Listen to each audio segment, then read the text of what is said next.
456 एक निर्माता का दर्द और गर्व। वीडियो के पहले भाग में खेल से जुड़ी अन्य सामग्री और विभिन्न रेत की मूर्तियों वाले इमोजी पैक शामिल थे। शिक्षक कियाओ की अनोखी भारी आवाज से दर्शक तुरंत खेल में रम गए। साथ ही वीडियो का विषय चुप रहो बन गया। शिक्षक कियाओ इस खेल के बारे में बताने ही वाले थे।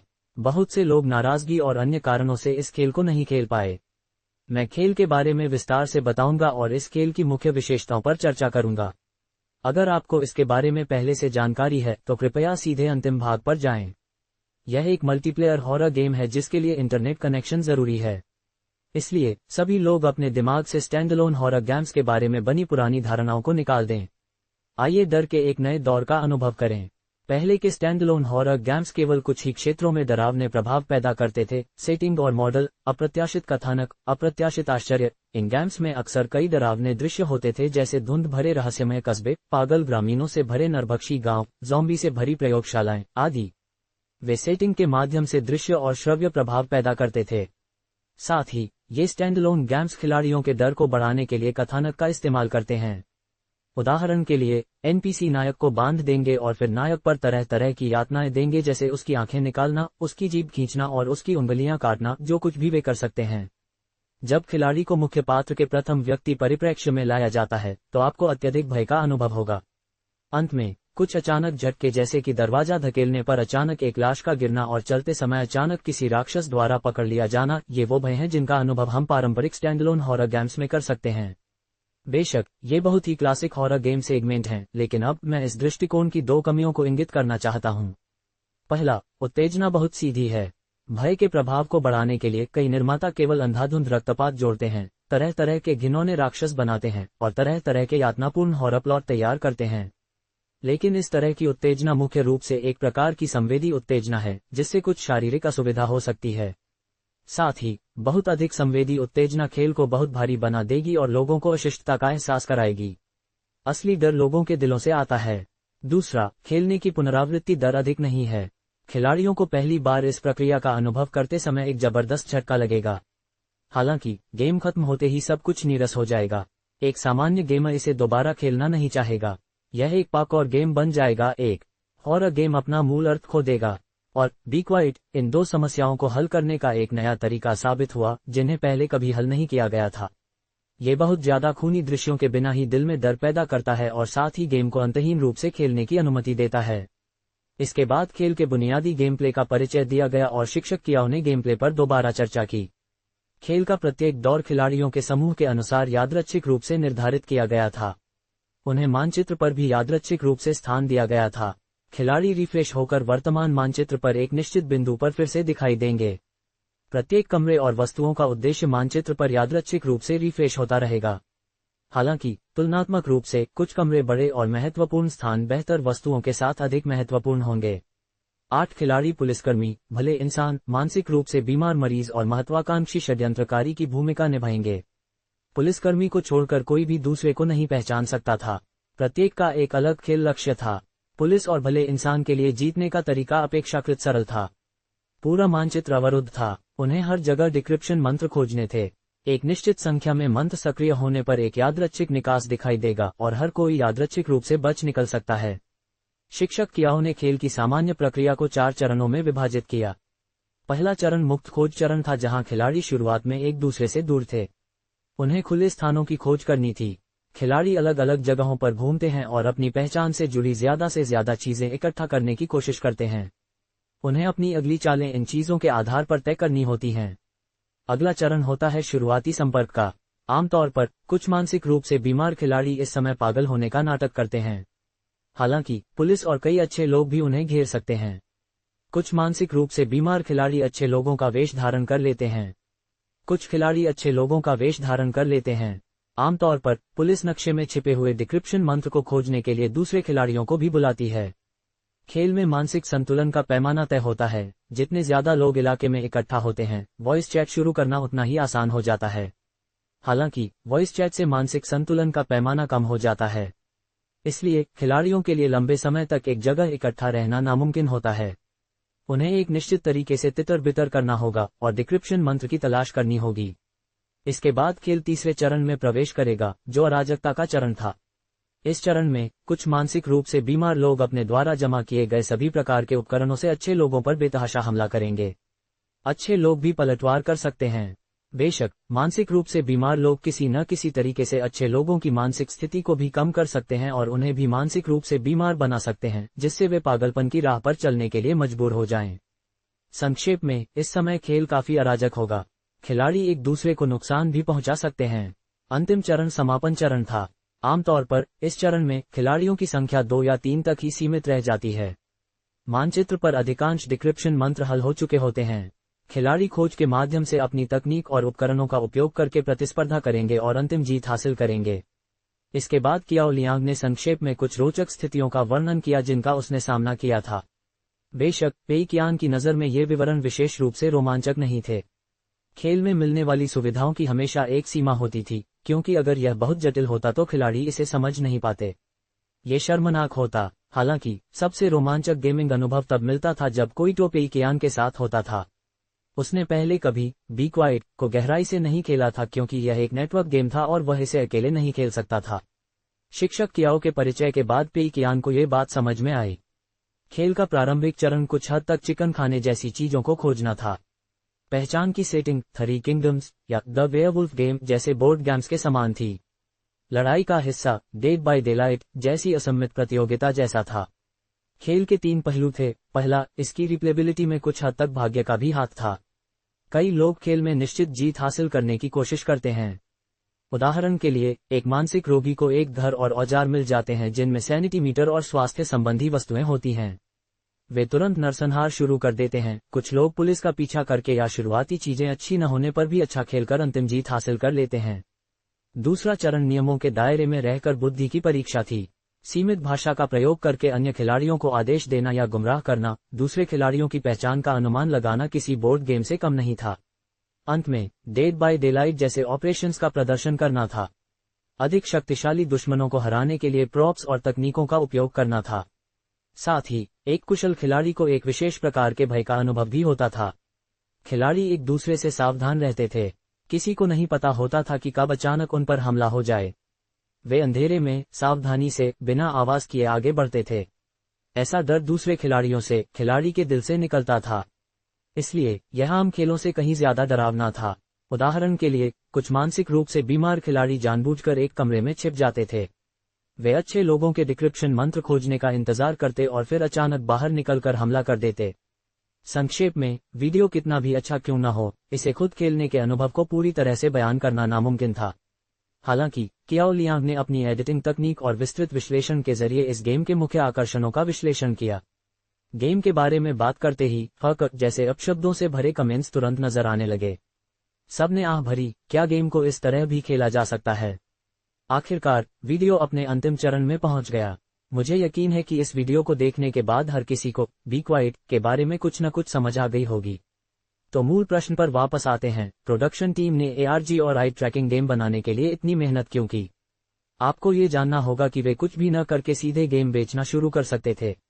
वे खिलाड़ियों को सीधे गेम में डाल सकते थे, लेकिन उन्होंने एक जटिल पहेली सुलझाने वाली गतिविधि बनाई और इस गेम की खरीद पर एक शर्त लगा दी, ताकि बिना एक पैसा लिए भी मनोरंजन का एक निश्चित स्तर सुनिश्चित हो सके।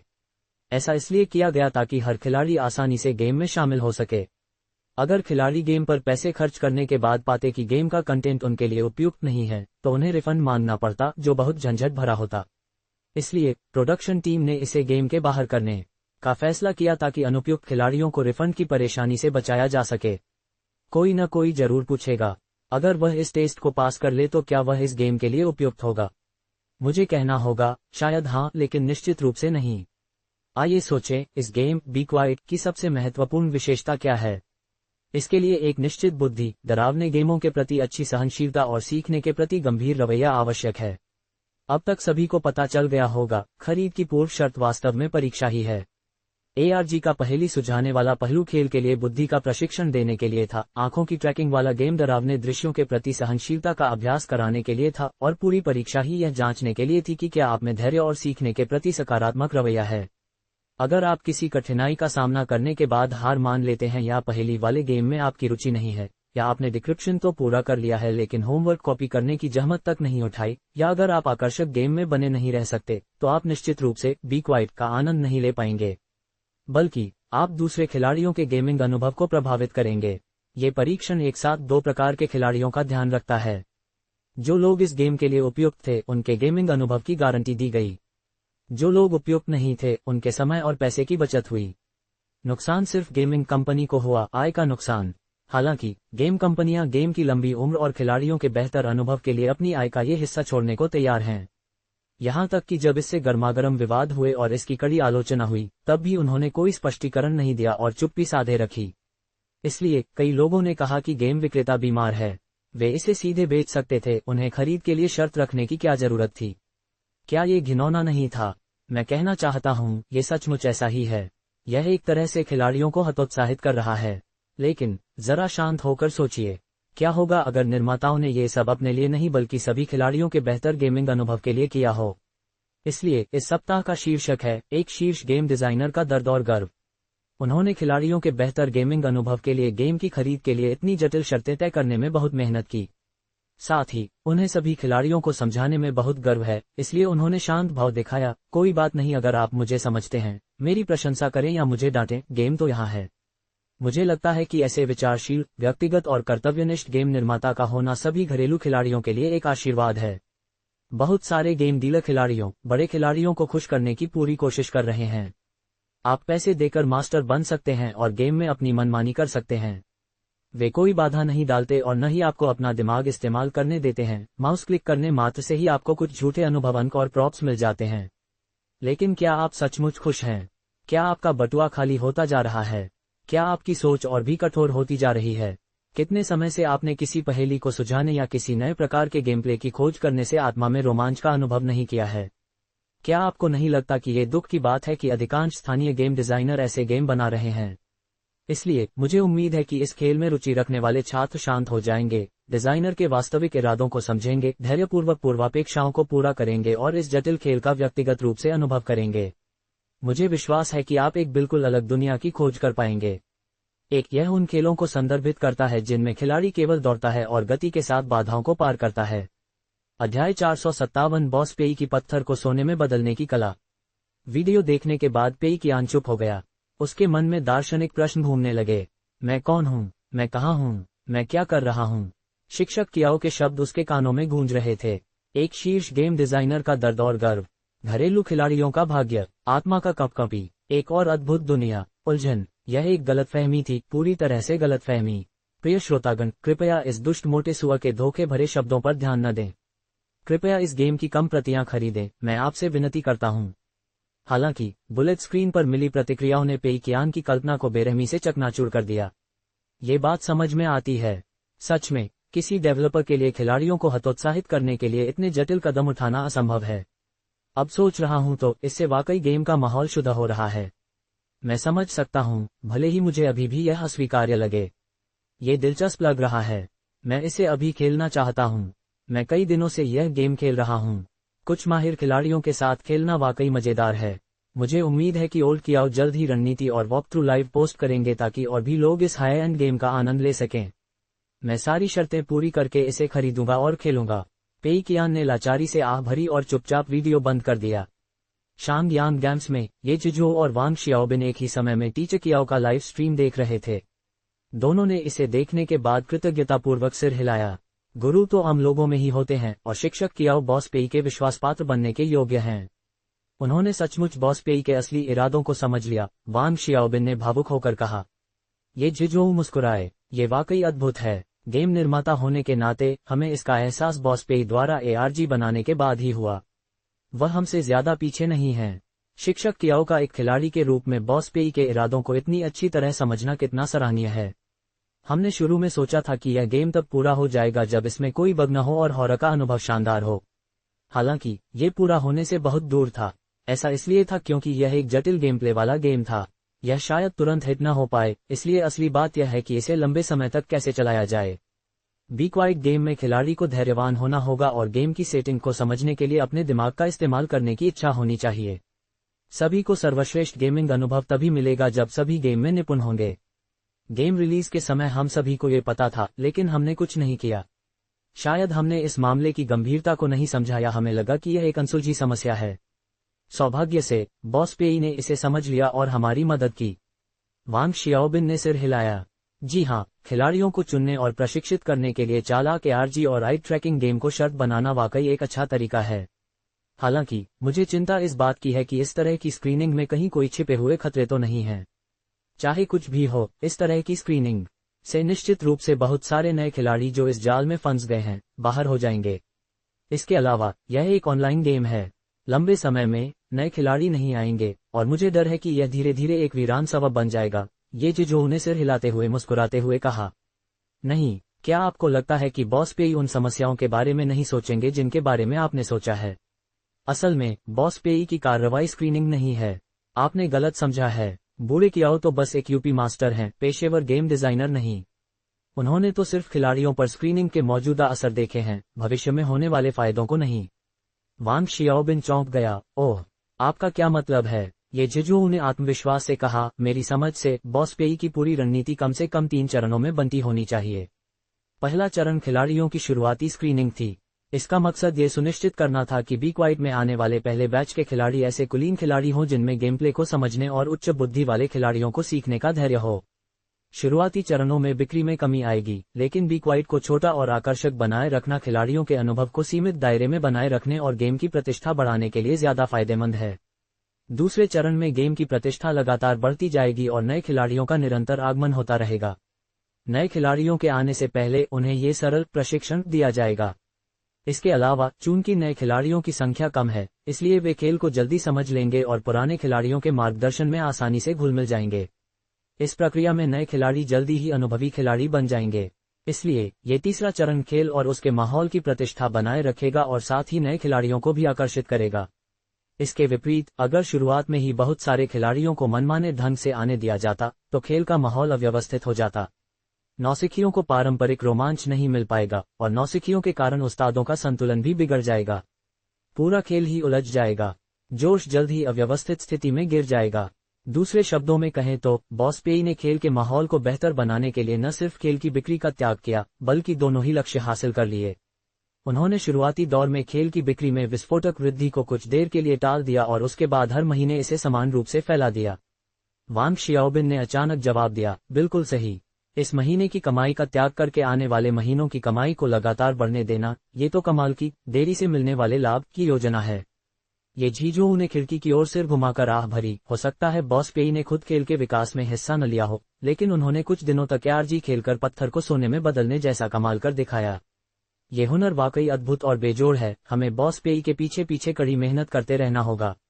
17 मार्च, गुरुवार, पेई कियान दोपहर तक सोता रहा, फिर उठा। ऐसा इसलिए हुआ क्योंकि उसका ऑटो एक फोन कल रात ही आया था। उसे कहना पड़ेगा कि चांग यू को इसके बारे में काफी जानकारी थी। सामान का नया बैच आते ही उसने बॉस पेई को एक फोन भेज दिया। नतीजतन पेई कियान रात 2 बजे तक गॉग खेलता रहा, फिर सोया। सुबह उठते ही पेई कियान को बस एक ही बात महसूस हुई। गेमिंग उसके शरीर के लिए वाकई हानिकारक है, खासकर उसके लिवर के लिए। मोबाइल गेम्स तो और भी बुरे हैं। फिर भी अपने बनाए हुए गेम को अपने खास स्किन के साथ अपने बनाए हुए मोबाइल फोन पर खेलने का एहसास काफी शानदार था। पेई कियान अब समझ सकता था कि एक डिजाइनर महीने में कई बार ब्लेड डांसर का इस्तेमाल क्यों करता है और कुछ प्रोड्यूसर स्लेजहैमर के प्रति इतने वफादार क्यों हैं। जब डिजाइनर खुद भी गेम में कोई खास प्रोफेशन या हीरो खेल रहा हो, तो बिना पक्षपात के डिजाइन करना मुश्किल होता है। बेशक उसका इरादा मॉडेस्ट हीरो को मजबूत करने का नहीं था। अगर उसे मजबूत किया गया तो शायद उसे कोई छीन लेगा, वरना रैंक वाले गेम में जाते ही उसे बैन कर दिया जाएगा। गेम में वह इसका इस्तेमाल नहीं कर पाएगा। मौजूदा स्थिति को बनाए रखना ही बेहतर था। उसे कहना पड़ा कि सिक्कों के बिखरने का असर बहुत अच्छा था। पेई कियान सहज रूप से अधिक खिलाड़ियों को महसूस कर सकता था। कल उसे लगभग 4 से 5 मिनट तक कतार में लगना पड़ा था। आज ये घटकर लगभग 1 या 2 मिनट रह गया था। कभी कभी वह 20 या 30 सेकंड में भी प्रवेश कर सकता था। बेशक ये सिर्फ एक साधारण मैच था। अगर वह वास्तव में रैंक वाला मैच खेलता तो शायद उसे इंतजार करना पड़ता। पेई कियान खुद भी 100,000 युआन के बोनस के लिए लालची था। हालांकि वह जानता था कि यह असंभव था। बॉस पेई अच्छी तरह जानता था कि उसे महान मास्टर का दर्जा नहीं मिल सकता। दूसरी ओर अगर वह अपना सारा समय रैंकिंग पर लगाता तो उसकी कंपनी को बहुत मुनाफा होता। इसलिए पेई कियान ने विचार करने के बाद भी पैसा खोना ज्यादा जरूरी समझा। आखिर खेल खेलना तो एक शौक ही था, पैसा खोना उसका असली काम था। पैसा खोने की बात करें तो पेई कियान ने प्लेटफॉर्म खोला और बी क्वाइट के डेटा पर नजर डाली। उसने पाया कि टीचर कियाओ का वीडियो जारी होने के बाद भी बिक्री की मात्रा स्वीकार्य सीमा के भीतर बढ़ रही थी। हालांकि टीपीडीबी वेबसाइट पर इस गेम की रेटिंग बढ़ रही थी और लगभग 9 अंक तक पहुंच गई थी। पेई कियान ने पहले कुछ सुधार करने के बारे में सोचा, लेकिन बिक्री में जबरदस्त उछाल न देखकर ऐसा लगा कि इसकी जरूरत नहीं है। जहां तक माउथ पब्लिसिटी की बात है उसे बढ़ने दो, इससे कोई अतिरिक्त बोझ तो नहीं पड़ेगा। पेई कियान होंडोंग विश्वविद्यालय के पास स्थित फिश कैचिंग इंटरनेट कैफे की ओर टहलते हुए गया। उसने दोपहर का भोजन करते हुए योजना बनाई। उन्हें जल्दी से एक दावत देनी चाहिए, नहीं उन्हें एक जश्न पार्टी आयोजित करनी चाहिए। वे सफल परियोजनाओं पर काम करने वाले कर्मचारियों को कम से कम एक सप्ताह तक हर दिन बॉस ली के मिंग हाउस में खाने के लिए बुलाएंगे और इस दौरान कोई भी व्यंजन दोहराया नहीं जाएगा। उनकी परियोजनाएं इतनी सफल थीं कि हर दिन नए बहाने मिल सकते थे। मिंगयून प्राइवेट किचन इस महीने की 20 तारीख को, जो रविवार था, उपलब्ध था। ये सोचकर पेई कियान थोड़ा उदास हो गया। उसके कर्मचारी भले ही ज्यादा खाते हों, लेकिन वे पैसा कमाने में माहिर थे। परियोजनाओं के मुनाफे से सारा पैसा खर्च करने की उम्मीद करना नरक में ठंड का इंतजार करने जैसा था। निराशा। खाना खत्म होने के बाद वेटर बर्तन साफ करने आया। पेई कियान अपनी कॉफी की चुस्की लेते हुए उदास होकर आसमान की ओर देखने लगा। जैसे जैसे उसे एहसास हुआ कि उसका ज्ञान आवश्यक नुकसानों की भरपाई नहीं कर सकता, वह खुद को और भी कमजोर महसूस करने लगा। अचानक कोई उसके सामने आकर बैठ गया। ये बॉस ली थे। वे अक्सर इस दुकान में एक दूसरे से टकराते रहते थे, इसलिए पेई कियान को बिल्कुल भी अजीब नहीं लगा। हालांकि बॉस पेई का मूड हाल ही में खराब था, इसलिए उन्होंने बिना कुछ कहे बस यूं ही सिर हिला दिया। बॉस ली के पहले कुछ वाक्यों ने पेई कियान को चौंका दिया। बॉस पेई, ड्रीम रियलाइजेशन वेंचर्स की रणनीति वाकई कमाल की है। आप बहुत चालाक हैं। टॉप स्टूडेंट और कम क्विक समेत हम सभी निवेशक वाकई शर्मिंदा हैं। इसलिए मैंने फैसला कर लिया है। भले ही मुझे थरिल हॉस्टल में मुनाफे की कोई संभावना नहीं दिखती, फिर भी मैं इसमें कुछ रकम निवेश करूंगा। अगर कोई दुर्घटना नहीं हुई तो बाकी लोग भी मेरे पीछे पीछे आ जाएंगे। आपको कोई आपत्ति तो नहीं होगी, बॉस पेई? पेई कियान के कॉफी कप को पकड़े हुए हाथ का सिर हवा में ही जम गया, उसका पूरा शरीर स्तब्ध रह गया। अध्याय 458 बॉस पेई, आपने कहा था कि आप निवेश नहीं करेंगे। बॉस पेई को बुरा लगा। दरअसल उन्हें बहुत बुरा लगा। आप सब आकर मेरे लिए सब कुछ क्यों बिगाड़ रहे हैं? मैं तो बस एक ऐसी जगह ढूंढना चाहता हूं जहां कोई न हो और कुछ पैसे खो दूं। ये तो बस एक छोटा सा सपना था। आप सब कमीने की तरह मेरे पीछे पीछे क्यों पड़े रहते हैं? आप मुझे भूतिया घर बनाने के लिए मजबूर कर रहे हैं, और क्या चाहते हैं? क्या मुझे रॉकेट बनाना पड़ेगा तब जाकर आप मेरा पीछा करना बंद करेंगे? पेई कियान पूरी तरह से अवाक रह गया। अगर हो सकता तो वह बॉस ली जैसे लोगों को पैसे दे देता ताकि वे उससे दूर रहें। लेकिन बॉस पेई आखिर एक सभ्य व्यक्ति थे। उन्हें शांत रहना ही था, चाहे सामने वाला कितनी भी कड़वी बात क्यों न कहे। पेई कियान ने हल्की सी आह भरी। बॉस ली, मैं हमेशा से कहना चाहता था कि हमारे बीच एक बहुत बड़ी गलतफहमी है। मैंने समझाने की बहुत कोशिश की, लेकिन आप मेरी बात नहीं मानते। मैंने आपको बहुत पहले ही बताया था कि मेरा ड्रीम रियलाइजेशन वेंचर्स सिर्फ मनोरंजन के लिए निवेश करना और अधूरे सपनों को पूरा करना है। मैंने कभी इससे लाभ की उम्मीद नहीं की थी। ये सब संयोगों की एक श्रृंखला के कारण हुआ है, क्या आप समझते हैं? बॉस ली हल्के से मुस्कुराए और सिर हिलाया। मैं पूरी तरह समझता हूँ। पेई कियान, क्या तुम सच में समझते हो? बॉस ली ने एक कप कॉफी भी मंगवाए और आराम से उसे पीते हुए कहा, निवेश करना अपने आप में संयोगों से भरा है। कई बार तो सबसे समझदार निवेशक भी भाग्य के आगे नहीं टिक पाते। यही वह जगह है जहां इंसान योजना बनाता है और भगवान करता है। इसीलिए बॉस पेई जैसे समझदार निवेशक भी भाग्य के तत्व के प्रति श्रद्धा रखते हैं। यह एक ऐसा गुण है जिसे हम सभी निवेशकों को सीखना चाहिए। पेई कियान, आपकी बात में दम तो है, लेकिन क्या आप वाकई मेरी ही तरह किस्मत की बात कर रहे हैं? पेई कियान चुप हो गया। मैं कोई चतुर निवेशक नहीं हूं, नहीं मेरे पास कोई बढ़िया तरीके हैं। लीशी थोड़ा मुस्कुराया। बिल्कुल सही, हर सफल निवेशक आपकी तरह ही विनम्र होता है। पेई कियान, बॉस पेई को चुप देखकर लीशी ने बोलना जारी रखा। बॉस पेई, अगर आप कहते हैं कि आपके निवेश के कोई तरीके नहीं हैं, तो टॉप स्टूडेंट कम क्विक में अपने कदमों को आप कैसे समझाएंगे? इस प्रोजेक्ट को करने का फैसला आपने ही किया था। आपने ही इस प्रोजेक्ट को नाम दिया था, आपने ही इसे लोकप्रिय बनाने के लिए पैसा जलाया था, आपने ही इसे ऊंचे दाम पर बेचने का फैसला किया था, आपने ही सबको बाहर निकालने के बाद कम कीमत पर सब कुछ वापस खरीदने के लिए किसी को ढूंढा था। बॉस पेई, कृपया बताएं, अगर एक सही फैसला लेना किस्मत है, तो सही फैसलों की एक श्रृंखला क्या होती है?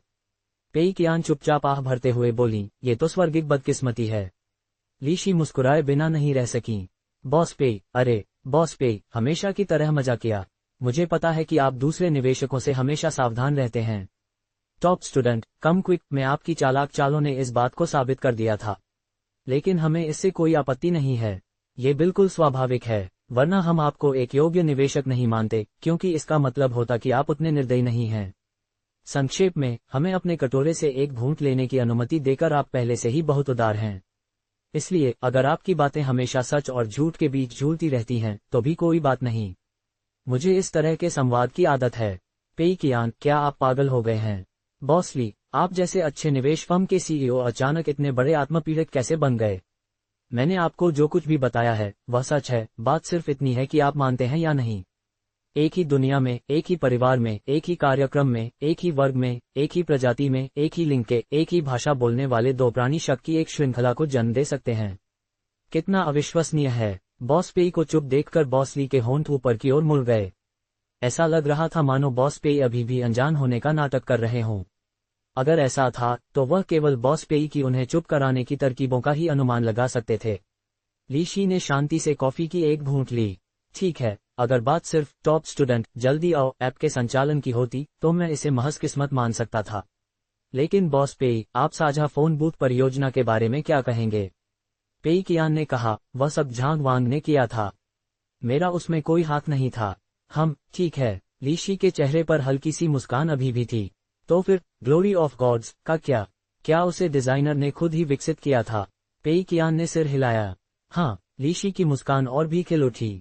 ठीक है, आप इन सभी परियोजनाओं का श्रेय अपने अधीनस्थों को देना चाहते हैं। ठीक है, लेकिन ग्लोरी ऑफ गॉड्स, साझा फोन बूथ और साझा टॉप स्टूडेंट एप्लीकेशन के पीछे असली वजह कौन है? पेई कियान मन ही मन बड़बड़ाया। लीशी की ओर देखते हुए उसकी आंखें चौड़ी हो गईं और चेहरा स्तब्ध रह गया। क्या गॉग, साझा फोन बूथ और टॉप स्टूडेंट जल्दी आओ के बीच कोई संयुक्त कार्यक्रम था? कैसा संयुक्त कार्यक्रम? मुझे इसके बारे में कैसे पता नहीं चला? प्रश्नवाचक चिन्ह। बॉस पेई के चेहरे पर निराशा देखकर लीशी को खुशी हुई। बॉस पेई, अरे बॉस पेई, क्या आपको लगता है कि आप मेरी नजरों से छिप सकते हैं? आपको नहीं लगा होगा कि मैं इसके बारे में सोच पाऊंगा, है ना? लीशी ने गर्व से अपने फोन से एक मोबाइल फोन निकाला और पेई कियान को एक तस्वीर दिखाई, जिसे देखकर पेई कियान की हैरानी अवाक रह गई। तस्वीर में वह जगह पेई कियान के लिए बहुत जानी पहचानी थी। ये हुआन्यू तियानजी की सबसे ऊपरी मंजिल पर थी। मॉडस्ट का फोन बूथ वहीं था। फोन बूथ के सामने लंबी कतार लगी थी। पेई कियान को चक्कर आने लगा। तस्वीर के विवरण से तो यही लग रहा था कि यह कल ही ली गई थी। यह क्या था? क्या फोन बूथ पर भीड़ कम नहीं हुई थी? इतनी लंबी कतारों की क्या जरूरत थी? ये सब क्या था? लीशी ने हल्की सी मुस्कान के साथ कहा, 20 से ज्यादा अन्य फोन बूथों पर भी ऐसी ही स्थिति है। ये गॉग खिलाड़ी इन हीरोज के साथ फोटो खिंचवा रहे थे और हीरोज की मुहरें लगवा रहे थे। तो बॉस पेई, फोन बूथों को गॉग हीरोज थीम से सजाना और हीरोज की मुहरें लगाना भी आपका ही विचार तो नहीं है ना? पेई कियान ने कहा। लीशी ने आगे कहा, और बॉस पेई, अगर मेरी जानकारी सही है तो ये साझा फोन बूथ जिंगजोऊ के सभी प्रमुख शॉपिंग मॉल में फैल चुके हैं। आप फ्रेंचाइज मॉडल के साथ अन्य शहरों में भी प्रवेश कर रहे हैं। प्रमुख शॉपिंग मॉल सीधे ऑर्डर देते हैं और उनके संचालन और रखरखाव की जिम्मेदारी स्वयं लेते हैं, और वे कुछ ही महीनों में अपना पैसा वापस पा लेते हैं। लेकिन साझा फोन बूथ का व्यवसाय अब फोन बूथ बेचकर और कमीशन लेकर मुनाफा कमाने में बदल गया है। गॉग थीम वाले फोन बूथ इतने लोकप्रिय हो गए हैं कि फोन बूथ ऑर्डर करते समय आप गॉग हीरोज का पूरा सेट एक साथ ऑर्डर कर सकते हैं। पहले तो तुम सिर्फ 2-3 ही बेचते थे, लेकिन अब 20 से ज्यादा हो गए हैं। इसका बॉस पेई से भी कोई लेना देना नहीं है ना? पेई कियान ने मुंह हिलाया, लेकिन कोई आवाज नहीं निकली। उसने मन ही मन लाखों गालियां दी। उसने सोचा था कि गेम लॉन्च होने पर गॉग के हीरो थीम वाले बूथ आकर्षण का केंद्र बन जाएंगे, लेकिन उसने इस बात को दिल पर नहीं लिया था। उसने सोचा था कि लोग बूथ पर आएंगे और कुछ फोन ले जाएंगे। इससे कमाई पर कोई असर नहीं पड़ेगा। लेकिन उसने कभी नहीं सोचा था कि इससे फोन बूथ की बिक्री इतनी बढ़ जाएगी। अब दूसरे शहरों में भी शॉपिंग मॉल में गॉग हीरो थीम वाले फोन बूथों का पूरा सेट एक साथ खरीदने के लिए प्रोत्साहन दिया जा रहा था, ताकि शहर के गॉग खिलाड़ी चेक इन कर सकें और फोन बूथों की बिक्री बढ़ सके। पेई कियान अब स्तब्ध रह गया था। उसे कुछ देर तक कुछ समझ नहीं आया कि क्या कहे। बॉस पेई के हाव भाव देखकर लीशी को यकीन हो गया कि उसने सही बात कही है। वह मुस्कुराया और आगे बोला, तो फिर टॉप स्टूडेंट जल्दी आओ, और फोन बूथ के संयुक्त कार्यक्रम का क्या हुआ? लीशी ने अपने मोबाइल फोन पर टॉप स्टूडेंट जल्दी आओ ऐप खोला। जुडे एजुकेशन के विज्ञापन हटा दिए गए थे और लोगों के बीच चर्चा से प्रतिष्ठा जल्दी ही बहाल हो गई। पुराने उपयोगकर्ताओं की वापसी से न केवल जुडे एजुकेशन के प्रबंधन के दौरान खोए हुए उपयोगकर्ता वापस आए, बल्कि छात्र और उनके माता पिता भी वापस आ गए। ड्रीम रियलाइजेशन वेंचर्स द्वारा ऐप को वापस लेने के थोड़े ही समय में सक्रिय उपयोगकर्ताओं की संख्या में चमत्कारिक रूप से तेजी से वृद्धि हुई। इतना ही नहीं, ऐप का ऑफलाइन शिक्षण अनुभाग आसपास के फिश कैचिंग, इंटरनेट कैफे और साझा फोन बूथों को स्वचालित रूप से खोजकर उनके खर्चों को काफी कम कर देगा। टॉप स्टूडेंट जल्दी आओ के लाइव सेक्शन में काम और आराम के बैनर तले fish catching, takeout, Zhongdian Chinese network और कुछ हल्के फुल्के गेम को बढ़ावा दिया गया। इसका बॉस पेई से कोई लेना देना नहीं है ना? पेई कियान पूरी तरह से अवाक रह गया। सच कहूं तो उनमें से किसी का भी उससे कोई लेना देना नहीं था। बॉस ली के जिक्र करने तक वह उनमें से कुछ को जानता भी नहीं था। हालांकि बॉस ली के हाव भाव देखकर पेई कियान को आखिरकार समझ आ गया कि क्या हो रहा है। पेई कियान चाहे कुछ भी कहे, बॉस ली के पास जवाब तैयार थे। बॉस पेई के इनकार करने पर भी बॉस ली अपने चेहरे पर एक अर्थपूर्ण मुस्कान लिए रहते। वह हर बात को दोस्तों के बीच की हंसी मजाक समझ रहे थे, या शायद इससे भी बुरा, वह इसे एक तरह का दिखावा समझ रहे थे। पेई कियान बहुत थका हुआ महसूस कर रहा था। टॉप स्टूडेंट जल्दी आओ आवेदन के प्रभारी से हिसाब किताब करने का भी उसका मन नहीं था। लीशी ने विजेता का रूप धारण कर लिया, उसका चेहरा गर्व से भरा हुआ था। देखो, बॉस पेई की बेहतरीन योजनाएं मेरे द्वारा भली भांति समझ ली गईं। वह तो अवाक रह गए। मुझे अपने निवेश से इतना लाभ मिलने की खुशी नहीं हो रही। पेई कियान ने कॉफी का एक और घूंट लिया और खुद को शांत किया। फिर उसने बड़ी अनिच्छा से कहा, तो आपकी योजना क्या है? निवेश करें। लीशी मुस्कुराए। बॉस पेई, चिंता मत कीजिए, हम आपसे कुछ भी नहीं छीनेंगे। हमें बस थोड़ा सा चाहिए। हम थरिल हॉस्टल में अंधाधुंध निवेश बिल्कुल नहीं करेंगे। हम इस विशाल औद्योगिक क्षेत्र में कोई भी जमीन चुन लेंगे और खाने पीने, मनोरंजन या कुछ भी बेचने वाली एक छोटी सी दुकान खोल लेंगे। हम आपको कोई परेशानी नहीं देंगे। पेई कियान पूरी तरह से अवाक रह गया। आप लोग दुकानें खोलकर पहले ही मेरे लिए मुसीबत खड़ी कर रहे हैं। वह क्या कहता? पेई कियान चाहकर भी पुराने औद्योगिक क्षेत्रों में इतनी बड़ी जमीन नहीं खरीद सकता था। पेई कियान के पास बॉस ली और बाकी लोगों को औद्योगिक क्षेत्रों में निवेश करने से रोकने का कोई कारण नहीं था। वह मना भी कर देता तो भी उन्हें रोक नहीं पाता। ठीक है, जो चाहो। अगर नुकसान हो तो यह मत कहना कि मैंने तुम्हें चेतावनी नहीं दी थी, पेई कियान ने बेबसी से कहा।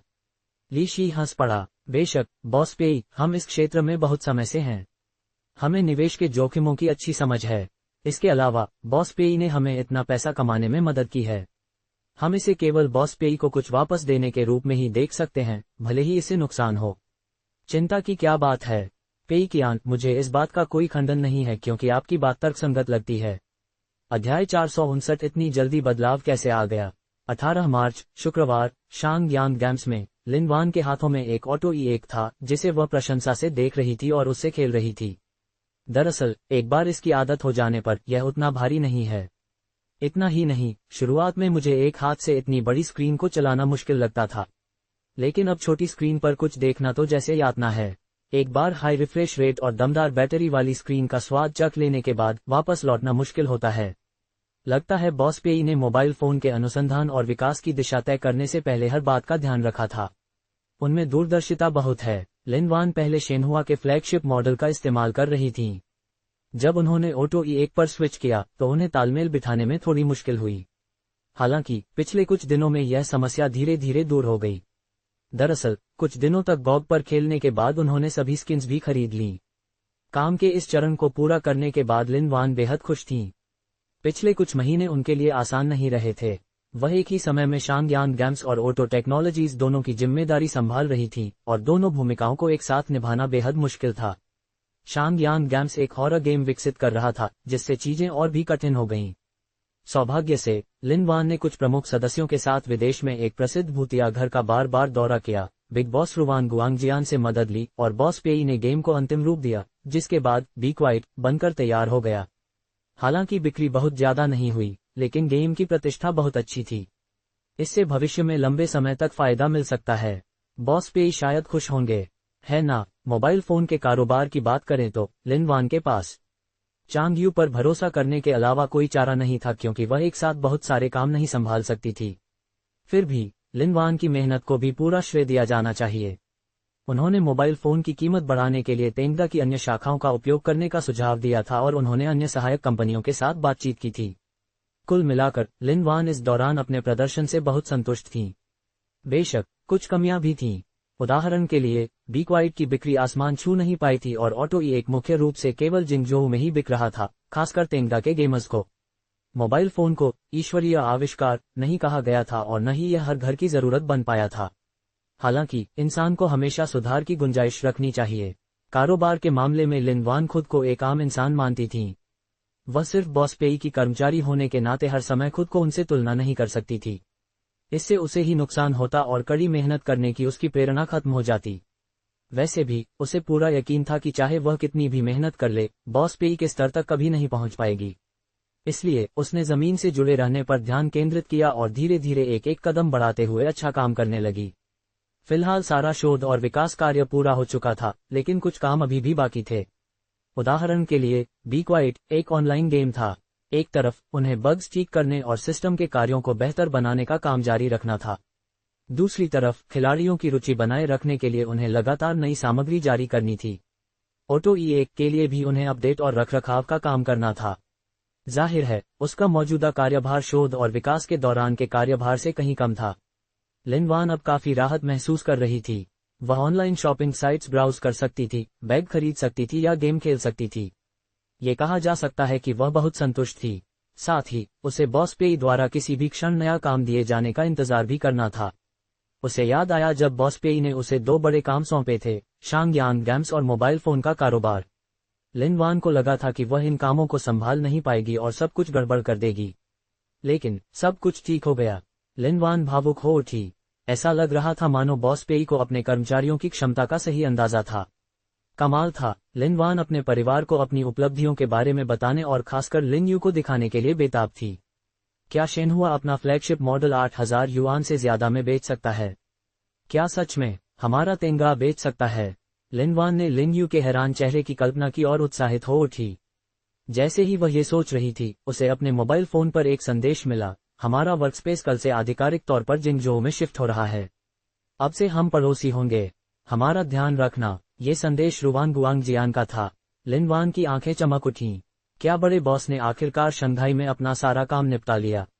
बहुत बढ़िया। पिछले साल दिसंबर में रुवान गुआंगजियान जीपी के नायकों के लिए कॉन्सेप्ट आर्ट बनाने में मदद करने के लिए जिंगजोऊ आए थे। उस समय बॉस पेई ने उन्हें अपने साथ लाने के लिए बहुत कोशिश की थी। उन्होंने बिग बॉस रुवान को रोलर कोस्टर की सवारी के लिए आमंत्रित किया, तेंगा के फायदों के बारे में बताया और उनके लिए एक भूतिया घर भी बनाया। इन सभी कार्यों का एक ही स्पष्ट संदेश था, जिंगजोऊ आइए। जिंगजोऊ एक अच्छी जगह है। बिग बॉस रुवान भी यह बात समझ गए थे। 2 गेमों के लिए आर्ट रिसोर्स तैयार करने के बाद वे तुरंत शंघाई लौट आए और वहां अपना काम पूरा करने में कुछ समय बिताया। अब उनका काम आखिरकार पूरा हो गया था और वे आधिकारिक तौर पर जा सकते थे। लिन वान ने अनुमान लगाया कि रुवान गुआंगजियान कुछ समय से जिंगजोऊ में थे। हालांकि उन्हें शायद पता था कि इस दौरान तेंगदा व्यस्त थे और वे और परेशानी खड़ी नहीं करना चाहते थे। इसलिए उन्होंने चुपचाप अपना किराया खुद ही चुकाया, फर्नीचर और ऑफिस का सामान खरीदा और इसी तरह के अन्य काम भी किए। अब जब ये सब काम हो गए थे तो उन्होंने आधिकारिक तौर पर लिन वान को सूचित किया। लिन वान ने तुरंत पूछा, क्या बॉस पेई को इसके बारे में पता है? रुवान गुआंगजियान ने जवाब दिया, मैंने उन्हें संदेश भेजा था, लेकिन उन्होंने जवाब नहीं दिया क्योंकि वे शायद व्यस्त थे। लिन वान ने चुपचाप सिर हिलाया। बॉस पेई शायद बहुत व्यस्त थे, वरना वे बिग बॉस रुवान का जरूर गर्मजोशी से स्वागत करते। उन्होंने उनके लिए कई तरह की योजनाएं बनाई होती। लिन वान सोच रही थी कि बॉस पेई किस काम में व्यस्त थे। चूंकि ऐसा था, इसलिए उसने उन्हें परेशान न करने का फैसला किया। रुवान गुआंगजियान ने बी क्वाइट के अनुसंधान और विकास चरण के दौरान बहुत मदद की थी। शांगयांग गेम्स की प्रमुख होने के नाते लिन वान ने रुवान गुआंगजियान का उचित स्वागत और धन्यवाद करना आवश्यक समझा। बड़े बॉस, आपका कार्यालय कहाँ है? मैं ये जीजो और बाकी लोगों को वहां ले जाऊंगी, लिन वान ने कहा। जल्द ही रुवान गुआंगजियान ने उसे एक पता भेजा। लिन वान ने उस पर क्लिक किया और आश्चर्यचकित रह गई। अरे, ये तो फिश कैचिंग इंटरनेट कैफे की होंडोंग विश्वविद्यालय शाखा के ठीक सामने है ना? फिश कैचिंग इंटरनेट कैफे की होंडोंग विश्वविद्यालय शाखा से बस एक गली दूर एक 2 मंजिला दुकान। ये पहले एक किताबों की दुकान थी। होंडोंग विश्वविद्यालय के पास होने के कारण इसे फायदा मिला, जिससे ये बेस्ट सेलर उपन्यासों और अकादमिक पुस्तकों की बिक्री से लाभ कमाती थी। हालांकि ऑनलाइन शॉपिंग के बढ़ने के साथ किताबों की दुकान की बिक्री लगातार घटती गई। ये किताबों की दुकान बाकी सभी दुकानों में सबसे लंबे समय तक टिकी रही। फिर भी ये ऑनलाइन खरीदारी के बढ़ते चलन का मुकाबला नहीं कर सका, इसलिए ये चुपचाप बंद हो गया। उस समय किताबों की दुकान से सभी किताबें और फर्नीचर बाहर निकाल दिए गए थे। कुछ मामूली मरम्मत की गई थी और उनकी जगह अब उच्च श्रेणी का ऑफिस फर्नीचर रख दिया गया था। राहगीरों की एक कतार दुकान में देखने के लिए रुकी, लेकिन जब उन्हें पता चला कि वहां कुछ भी नहीं बिक रहा है तो उनकी दिलचस्पी खत्म हो गई।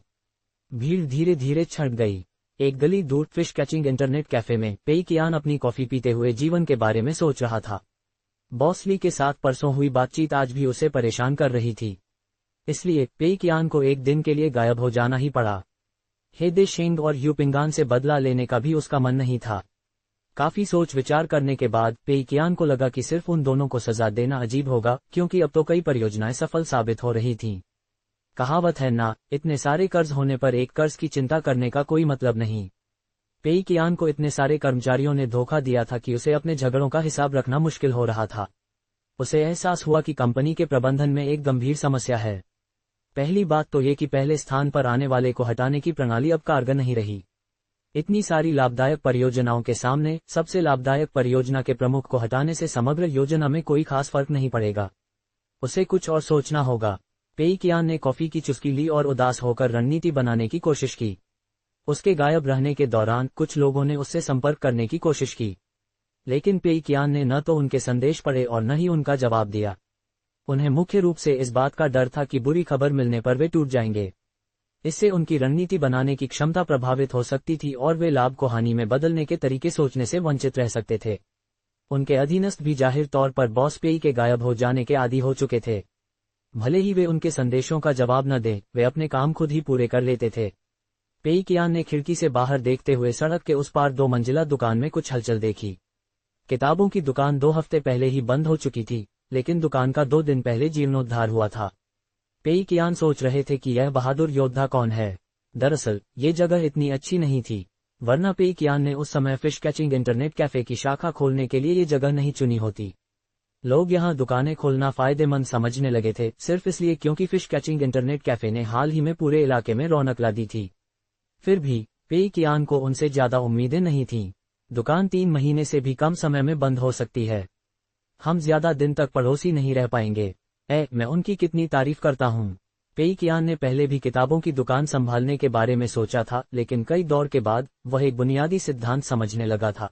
घाटे में चल रही ज्यादातर परियोजनाएं उसके हाथ में आने के बाद मुनाफा देने लगती थीं। कम से कम शांगयांग गेम्स और टॉप स्टूडेंट कम क्विक के मामले में तो ऐसा ही हुआ था। अगर बॉस पेई सिर्फ बैठकर देखते रहते तो घाटे में चल रही परियोजनाएं घाटे में ही चलती रहती, लेकिन बॉस पेई के दखल देने के बाद परियोजना मुनाफा कमाने लगती थी। और एक किताबों की दुकान को आखिर में इतना ही नुकसान उठाना पड़ता। इसलिए पेई कियान ने उसे अपने हाथ में नहीं लिया, किसी और ने ले लिया। छोड़ो भी, जो भी हो, उसका मुझसे कोई लेना देना नहीं है। मैं सिर्फ एक सड़ी हुई किताबों की दुकान को अपने हाथ में लेकर जरूरी नुकसान नहीं उठा सकता। मुझे इस चक्र के खत्म होने से पहले नुकसान उठाने का कोई तरीका सोचना चाहिए। पेई कियान ने अपनी कॉफी की चुस्की ली और पीछे मुड़ गया। तभी उसकी नजर कोने में पड़ी। कुछ जाने पहचाने चेहरे 2 मंजिला दुकान के प्रवेश द्वार की ओर बढ़ते हुए दिखाई दिए। वे लिन वान, ये जीजो, हु शियांगबिन और चेन कांगतुओ थे। अरे! पेई कियान को लगा जैसे उसे भ्रम हो रहा हो। वह वापस मुड़ा और ध्यान से देखा। वह सही था, लिन वान ही उस समूह का नेतृत्व कर रहा था। वे यहाँ क्या कर रहे थे? जैसे ही वह उलझन में था, उसने रुवान गुआंगजियान को बाहर आकर समूह का गर्मजोशी से स्वागत करते देखा। फिर रुवान गुआंगजियान उन सभी को दुकान के अंदर ले गया। पेई कियान का मन सवालों से भरा हुआ था। उसके सामने का दृश्य किसी सपने जैसा लग रहा था। उसने अपनी आंखें मली और फिर दूसरी मंजिल के बाहर लगे बोर्ड को ध्यान से देखा। उस पर एक कलात्मक लोगो और सुंदर शब्द लिखे थे, हेलो वर्कस्पेस। पेई कियान का कॉफी का कप पकड़े हुए हाथ कांप उठा। हे भगवान, तुम इतनी जल्दी यहाँ आ गए। अध्याय 460। यह है बॉस पेई और बिग बॉस रुवान की दोस्ती। क्षणिक सदमे से उबरने के बाद पेई कियान ने खुद को संभाला और ऐसा व्यवहार करने का फैसला किया जैसे उसने उन्हें देखा ही न हो। वह अब पूर्व निर्धारित बातों को अपने ऊपर और अपने विचारों पर हावी नहीं होने दे सकता था। हालांकि समझौते में 2 सप्ताह से भी कम समय बचा था, लेकिन स्थिति पहले से ही काफी सकारात्मक लग रही थी। पेई कियान ने वेटर को हाथ हिलाकर इशारा किया और वेटर तुरंत समझ गया कि वह क्या चाहता है। वह पेई कियान का निजी लैपटॉप ले आया। पेई कियान को इस शाखा में जीवन के बारे में सोचना अच्छा लगता था, इसलिए उसने अपना लैपटॉप यहीं छोड़ दिया था ताकि वह जब चाहे काम कर सके। बेशक वह इसे काम कहता था, लेकिन वह केवल एक दस्तावेज में साधारण नोट्स लिख रहा था। अक्सर यह कुछ भी जरूरी नहीं होता था। वास्तव में वह अपने विचारों को व्यवस्थित करने के बाद दस्तावेज को हटा देता था। इससे उसे अपने रहस्यों के लीक होने की चिंता से मुक्ति मिल जाती थी। पेई कियान ने लैपटॉप खोला, एक नया दस्तावेज बनाया और अपने विचार लिखने लगा। हालांकि अगला चक्र अप्रैल में ही शुरू होना था, लेकिन पेई कियान के लिए मुश्किल समय की तैयारी करना कभी भी जल्दबाजी नहीं थी। अभी से नई योजना बनाने से अप्रैल में होने वाली परेशानी से बचा जा सकेगा। फिलहाल उनके पास पैसे खर्च करने के कई तरीके थे। साल में 4 बार गॉग के शीर्ष खिलाड़ियों को पुरस्कार देना, टीपीडीबी पर प्रोजेक्ट रेटिंग के आधार पर कर्मचारियों को सामान्य नियमों के अनुसार बोनस देना। इसके अलावा वे विभिन्न प्रकार के भत्ते देना और शारीरिक जांच करवाना जैसे कई लाभ भी दे सकते थे। नियमित रूप से जश्न की पार्टियां आयोजित करना ताकि कर्मचारी उनके पैसे का एक हिस्सा खर्च करने में मदद कर सकें। और अंत में थरिल हॉस्टल में भारी मात्रा में पैसा निवेश करना। काफी सोचने के बाद भी पेई कियान को लगा कि यह काफी नहीं है। हालांकि यह फिलहाल कमोबेश पर्याप्त था, लेकिन निपटान में 2 सप्ताह से भी कम समय बचा था। इसके अलावा ग्लोरी ऑफ गॉड्स का क्लाइंट साइड गेम जल्द ही रिलीज होने वाला था। इससे और भी अधिक राजस्व प्राप्त होगा, जिसका हिसाब पेई कियान को जल्द से जल्द करना था। इसलिए पेई कियान ने एक और तरीका जोड़ा, fish catching internet cafe, ROF computer installation, fish catching takeout, Zhongdian Chinese network और अपविंड लॉजिस्टिक्स। इन सभी व्यवसायों में वह 1 हफ्ते की कमाई खर्च कर सकता था। वह लोगों को भत्ते बांट सकता था, चाहे लोग उसे नुकसान उठाने में मदद करें या न करें। उदाहरण के लिए जोंगडियन चाइनीज नेटवर्क को ही ले लीजिए। वह पाठकों को किताबें पढ़ने के लिए सब्सिडी दे सकता था और लेखकों को अतिरिक्त भत्ता दे सकता था।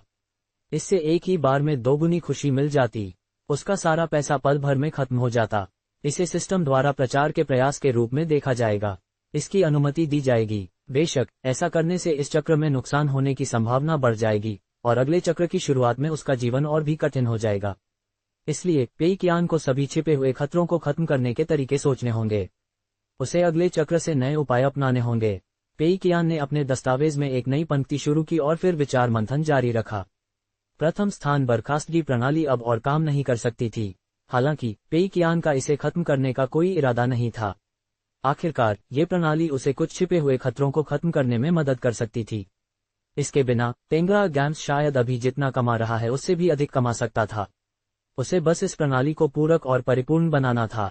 पेई कियान ने दस्तावेज पर चक्रीय आघात चिकित्सा शब्द लिखे। अब उसे कई व्यवसायों की देखभाल करनी थी। उसके लिए उन सभी की देखभाल करना असंभव था। अगर वह उन्हें दूसरों को सौंप भी देता तो भी उसके पास चीजों की जांच करने के लिए समय और प्रयास नहीं होता। सब कुछ आसानी से गड़बड़ा सकता था। इसलिए पेई कियान ने व्यवसायों पर चक्रीय आघात चिकित्सा साइक्लिकल शॉक थेरेपी लागू करने का निर्णय लिया। प्रत्येक चक्र में तेंगा के व्यवसायों का एक हिस्सा चालू रहता था, जबकि बाकी को आघात चिकित्सा से गुजरना पड़ता था। सिस्टम ने कर्मचारियों को निष्क्रिय रहने या काम में ढिलाई करने से मना किया था। उन्हें समय समय पर नए उत्पाद लॉन्च करने होते थे। इसलिए पेई कियान ने सिस्टम के साथ बातचीत करने का फैसला किया। सिस्टम के बारे में उनकी समझ के अनुसार बातचीत की गुंजाइश थी। सिस्टम, यदि किसी कंपनी ने पूरे समूह के विकास में उत्कृष्ट योगदान दिया है तो उस कंपनी को कुछ महीनों की छुट्टी देना बिल्कुल उचित होगा ताकि कर्मचारी अपने कौशल को उन्नत कर सकें, है ना? इससे न केवल उनका ज्ञान बढ़ेगा बल्कि वे भविष्य में समूह के लिए और अधिक योगदान भी दे सकेंगे। जल्द ही पेई कियान को सकारात्मक उत्तर मिला। हालांकि कुछ सीमाएं थीं। प्रत्येक चक्र में केवल एक कंपनी को ही कुछ महीनों की छुट्टी मिल सकती थी। इसके अलावा कंपनी के आवश्यक खर्चों का भुगतान जारी रखते हुए वह कोई निवेश नहीं कर सकते थे। दूसरे शब्दों में कहें तो वह कर्मचारियों को वेतन तो दे सकता था, लेकिन किसी भी परियोजना में निवेश नहीं कर सकता था। पेई कियान बेहद संतुष्ट था। वह ऐसा कर सकता था। अब और चर्चा की कोई जरूरत नहीं थी। फी हुआन वर्कस्पेस को पहले शॉक थेरेपी की जरूरत होगी। उनकी मौजूदा रफ्तार को देखते हुए वे हर साल 3 या 4 फिल्में बना सकते हैं। अगर हर फिल्म करोड़ों युआन कमाती तो क्या आमदनी अविश्वसनीय नहीं होती? इसके अलावा पेई कियान ने एक बात सीख ली थी। प्रथम स्थान पर बाहर करने की प्रणाली प्रभावी तो थी, लेकिन उसमें कुछ कमियां भी थीं। उदाहरण के लिए, इससे कर्मचारियों को और भी अधिक मेहनत करने की प्रेरणा मिल सकती थी। इसलिए पेई कियान को उन कंपनियों को सांत्वना देनी पड़ी जिन्हें वह उत्कृष्ट कंपनियां मानता था, यानी वे कंपनियां जिन्हें लगातार नुकसान हो रहा था।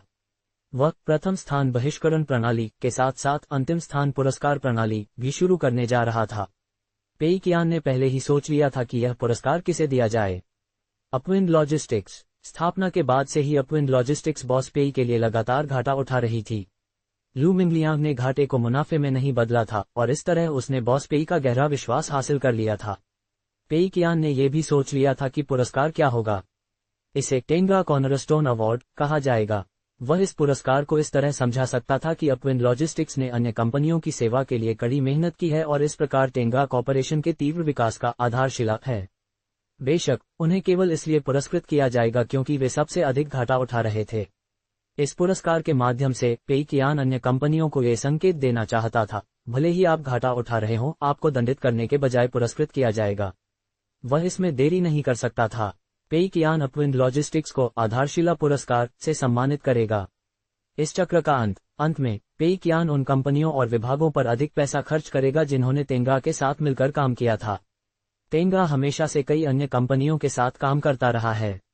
इन कंपनियों ने गेम विभाग को कला संसाधन, इंटरनेट कैफे को उपकरण, रेस्तरां को सामग्री, मोबाइल फोन विभाग को आपूर्ति श्रृंखला, थ्रिल हॉस्टल को सजावट और प्रॉप्स आदि उपलब्ध कराने में मदद की।